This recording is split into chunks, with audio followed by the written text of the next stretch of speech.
La procédure, c'est qu'on présente une copie de ces lettres de créance au ministre des Affaires étrangères du pays hôte, si vous voulez. Cela, Nicolas Delacoste, il l'avait fait. Et ensuite, deuxième étape, présenter l'original de ces lettres de créance dans une rencontre avec le chef de l'État. Cela, il ne l'avait pas fait alors qu'il était en poste depuis un an. J'avais rencontré Nicolas Delacoste en mars dernier à Minsk et il m'avait dit que la situation était en effet délicate puisque la France, comme le reste de l'Union européenne, ne reconnaît pas l'élection d'Alexandre Loukachenko en août 2020 qu'elle considère comme frauduleuse. Alors comment maintenir la présence d'un ambassadeur dans le pays sans vouloir franchir ce pas de reconnaissance qui serait de présenter ces lettres de créance?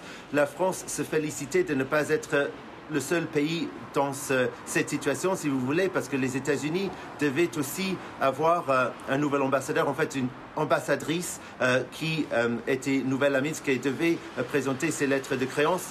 Elle n'a tout simplement pas reçu son visa. Et c'est peut-être pour cela que la France, ne voulant pas faire cavaler seule, n'a pas voulu non plus présenter ces lettres de créance. Mais je ne suis pas sûr de ces informations. Je ne suis pas sûr si la Biélorussie avait formellement essayé de convoquer cette cérémonie de remise des lettres pour l'ambassadeur Nicolas Delacoste. Mais on peut supposer que c'est peut-être lié au fait que l'ambassadrice des États-Unis n'a pas reçu son visa.